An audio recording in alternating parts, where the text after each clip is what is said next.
So this video is about how to sort of flatten out an image that you've taken with a picture on your camera that isn't necessarily flat. You know, what we're trying to do is sort of generate something that would be more like what you would get if you did a scanner, but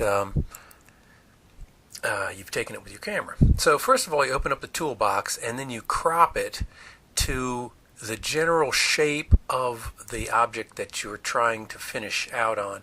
The purpose here is to get the aspect ratio right, because if you do it without this step, then you'll end up with a different aspect ratio. So anyway, about the same amount of space on the left and the right and the top and the bottom, generally you'll get the right shape. Then you do this perspective tool and align it with the corners. So you click on the perspective tool and you crop to result, and you have to do a corrective. You have to select this corrective parentheses backward. Once you get that set, then you're ready to go.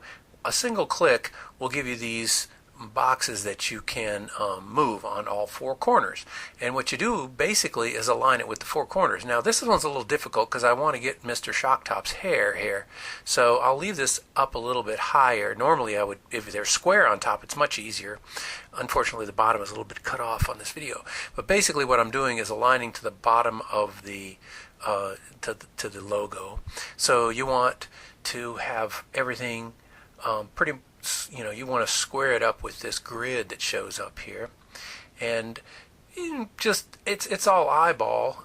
You just want to make sure that everything, like for instance text that's completely horizontal, should line up really perfectly with the grid, for instance, and the box corners, if you've got nice sharp box corners, should line up with the grid too.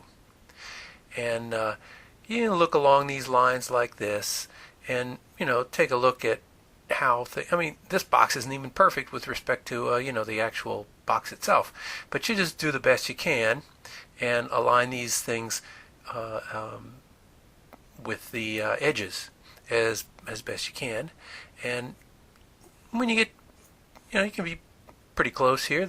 I think I'm satisfied with this, and at that point you can go ahead and click on the transform button, which will do some math on that and flatten it out for you. So there you have it. It's all flattened out. It actually looks a little bit crooked, but that might be because of that line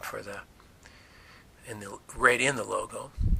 Anyway, once you get it after the transform, then you can export it as a JPEG, and you're all done. You have to select a place to put it. I call it squared because it's sort of flattened out, and go ahead and save it in that place, and you are ready to go. You've got yourself a nice flattened out image that will, if used in various things for image matching, will be a pretty darn good image.